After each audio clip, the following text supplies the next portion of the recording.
అయ్యా ఇప్పుడు ఏం చేయబోతున్నారు?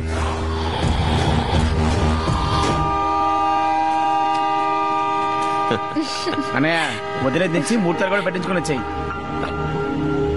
అలాగే సరే బయలుదేరండి.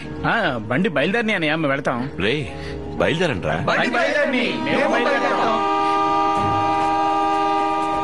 ఎందుకులా కూడా పరిగెడుతున్నారు? కమలా ఇలా రా రా అన్నయ్య.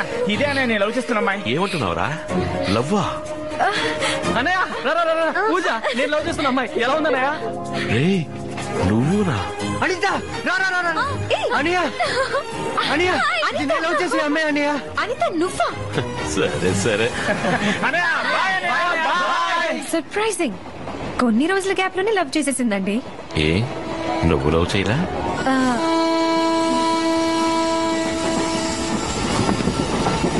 అమ్మా నమస్కారం. అమ్మా మా అబ్బాయి అమ్మా. నమస్కారం అండి. ఎలా ఉన్నారు? అంతా బాగున్నావమ్మా. ప్రేమ కంటే పగ ప్రతీకారాలే ముఖ్యం అంటూ రౌడీల్లా తిరిగిన వాళ్ళలో వీడు ఒకడమ్మా. మన గ్రామంలో అందరికీ ప్రేమ అంటే ఏమిటి, అభిమానం అంటే ఏమిటి, అహింస అంటే ఏమిటని వివరంగా అర్థమయ్యేలా చెప్పింది మీ నాన్నగారేనమ్మా. నేను మాత్రమే కాదమ్మా, మన ఊళ్ళో ప్రతి ఒక్కరూ మీ నాన్నగారికి జీవితాంతం రుణపడి ఉంటారు. తమరు చల్లగా ఉన్నారు. చాలా సంతోషం అండి. ఉంటారు. అలాగే. చాలా మంచి వాళ్ళ ఉన్నారు మీ నాన్నగారు. అందుకే అంత గొప్పగా చెప్పాడు. ఆయన మా నాన్న గురించి గొప్పగా ఏమి చెప్పలేదు, ఉన్నమాటే చెప్పారు. 6 ఏళ్ల ముందు మా ఊళ్ళో ఎప్పుడు గొడవలు అల్లర్లు జరుగుతూ ఉండేది. మా నాన్నగారి మీద ఉన్న గౌరవం కొద్దీ అందరూ ఆయన మాట వినేవారు. మా ఊరిని ప్రశాంతంగా ఉంచాలని ఆయన ప్రయత్నిస్తూ ఉండేవారు. చుట్టుపక్కల గ్రామాల్లో ఏ గొడవ జరిగినా మా నాన్న అక్కడికి వెళ్లి వాళ్ళకి నచ్చ చెప్పేవారు. కానీ మా అన్నయ్య స్వభావం పూర్తిగా మా నాన్నగారికి విరుద్ధం. నేను ఊరు ప్రశాంతంగా ఉండాలని పాటు పడుతున్నాను. పగా ప్రతీకారాన్ని కత్తి తీసుకుని బయలుదేరతావా? మీ మార్గంలో వెళ్తే ఏది కుదరదు నాన్న. కత్తికి కత్తితోనే సమాధానం చెప్పాలి. తల్లి లేని బిడ్డకి తండ్రి వై ఉండి బాధ్యత లేకుండా మాట్లాడుతున్నావు. ఈ విషయంలో మా అన్నయ్యకి నాన్నకి తరచూ ఇంట్లో గొడవ జరుగుతుంది. ఒకసారి ఊళ్ళో ఏదో గొడవ జరిగినప్పుడు మా నాన్న సర్ది చెప్తుండగా ఆయన మాట ఏమాత్రం లెక్క చేయకుండా మా అన్నయ్య కత్తి తీసుకుని బయలుదేరాడు. అలా వెళ్ళిన మా అన్నయ్య తిరిగి రాలేదు. తను చనిపోయాడనే కబురు మాత్రం వచ్చింది.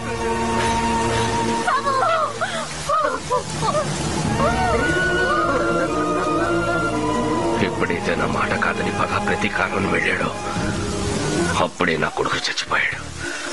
రక్తపు మార్కలతో ఉన్న సమయం ఇంటికి రాకూడదు. అక్కడే సమాధి చేసేయండి. మీ అమ్మ ప్రసవంలో పోయింది.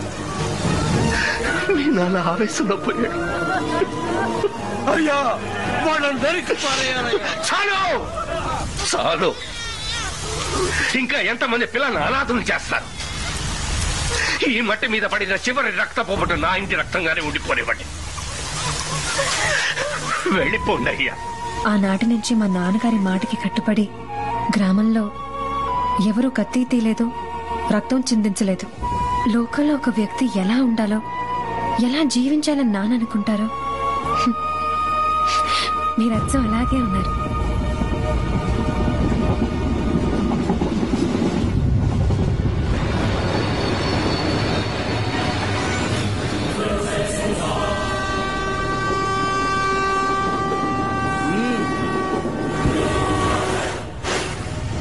మీ ప్రేమ, మీ అభిమానం, మీ గుణం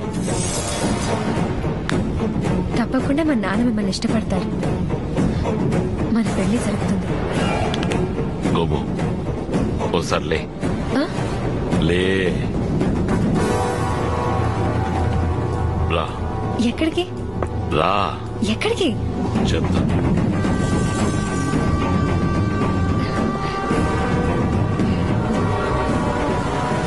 ఏమైంది?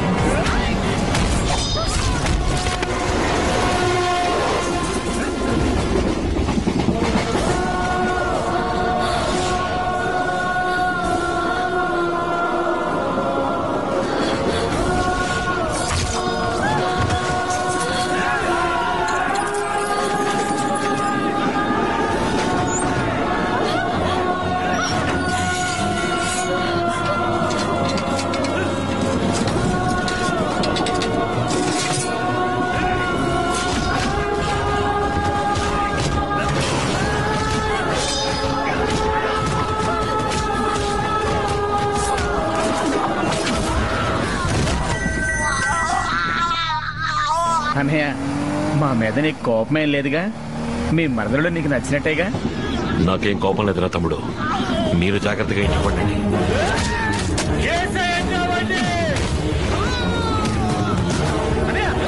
రేయ్, బండి వెనక్కి తిప్పు, తిప్పు, తిప్పురా, తిప్పురా.